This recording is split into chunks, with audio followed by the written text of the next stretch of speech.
दोस्तों, श्री कृष्ण कहते हैं जीवन में अपने बुजुर्ग माता पिता का उसी प्रकार ध्यान रखें जिस प्रकार माता पिता बचपन में आपका ध्यान रखते थे, क्योंकि एक उम्र के बाद बचपन फिर से लौट आता है। इसलिए उस पड़ी ढाव पर व्यस्त जिंदगी में से समय निकालकर उन्हें भी थोड़ा समय दीजिए, अच्छा लगेगा। तो चलिए दोस्तों, इसी पर आधारित आज हम आपको एक कहानी सुनाते हैं।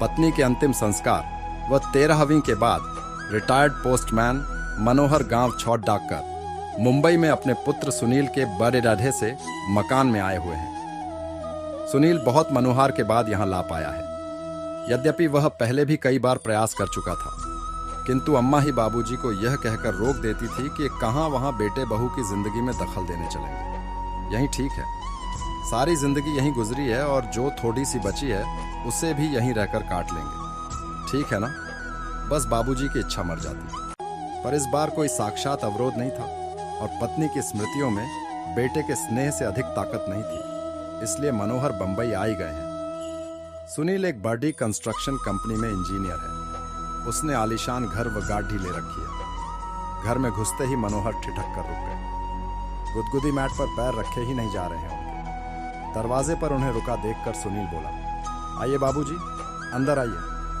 बेटा, मेरे गंदे पैरों से यह कालीन गंदी तो नहीं हो जाएगी? बाबूजी, आप उसकी चिंता न करें। आइए यहाँ सोफे पर बैठ जाइए। सहमे हुए कदमों में चलते हुए मनोहर जैसे ही सोफे पर बैठे तो उनकी चीख निकल गई, अरे रे, मर गया रे। उनके बैठते ही नरम और गुदगुदा सोफा की गद्दी अंदर तक धंस गई थी। इससे मनोहर चिहुक कर चीख पड़े थे। चाय पीने के बाद सुनील ने मनोहर से कहा, बाबूजी आइए, आपको घर दिखा दूं अपना। जरूर बेटा, चलो। बाबूजी, यह है लॉबी जहां हम लोग चाय पी रहे थे। यहाँ पर कोई भी अतिथि आता है तो चाय नाश्ता और गपशप होती है। यह डाइनिंग हॉल है, यहाँ पर हम लोग खाना खाते हैं। बाबूजी, यह रसोई है और इसी से जुड़ा हुआ यह भंडार घर है। यहाँ रसोई से संबंधित सामग्री रखी जाती है। यह बच्चों का कमरा है। तो बच्चे क्या अपने माँ बाप के साथ नहीं रहते? बाबूजी, यह शहर है और शहरों में मुंबई है। यहाँ बच्चे को जन्म से ही अकेले सोने की आदत डालनी पड़ी रहती है। माँ तो बस समय समय पर उसे दूध पिला देती है और उसके शेष कार्य आकर कर जाती है। थोड़ा ठहर कर सुनील ने आगे कहा, बाबूजी, ये आपकी बहू और मेरे सोने का कमरा है और इस कोने में यह गेस्ट रूम है। कोई अतिथि आ जाए तो यहीं ठहरता है। यह छोटा सा कमरा पालतू जानवरों के लिए है। कभी कोई कुत्ता आदि पाला गया तो उसके लिए व्यवस्था कर रखी है। सीढ़ियां चढ़ कर ऊपर पहुंचे। सुनील ने लंबी चौड़ी छत के एक कोने में बने एक टीन की छत वाले कमरे को खोलकर दिखाते हुए कहा, बाबूजी, यह है घर का कबाड़ खाना।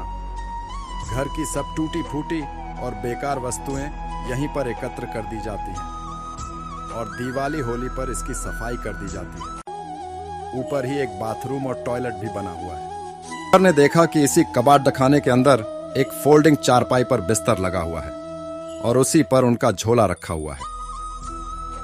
मनोहर ने पलटकर सुनील की तरफ देखा, किंतु वह उन्हें वहां अकेला छोड़ा सरपट नीचे जा चुका था। मनोहर उस चारपाई पर बैठकर सोचने लगे कि कैसा यह घर है जहां पाले जाने वाले जानवरों के लिए अलग कमरे का विधान कर लिया जाता है, किंतु बूढ़े माँ बाप के लिए नहीं। इनके लिए तो कबाड़ा का कमरा ही उचित आवास मान लिया गया है। नहीं, अभी मैं कबाड़ा नहीं हुआ हूं। सुनील की मां की सोच बिल्कुल सही था। मुझे यहां नहीं आना चाहिए था। अगली सुबह जब सुनील मनोहर के लिए चाय लेकर ऊपर गया तो कक्ष को खाली पाया। बाबूजी का झोला भी नहीं था वहां। उसने टॉयलेट और बाथरूम भी देख लिए, किंतु बाबूजी वहां भी नहीं थे। वह झट से उतरकर नीचे आया तो पाया कि मेन गेट खुला हुआ है। उधर मनोहर टिकट लेकर गांव वापसी के लिए सवेरे वाली गाड़ी में बैठ चुके थे। उन्होंने कुर्ते की जेब में हाथ डालकर देखा कि उनके अपने घर की चाबी मौजूद थी। उन्होंने उसे कसकर मुट्ठी में पकड़ याच लिया। चलती हुई गाड़ी में उनके चेहरे को छू रही हवा उनके इस निर्णय को और मजबूत बना रही थी और घर पहुंचकर चैन की सांस ली।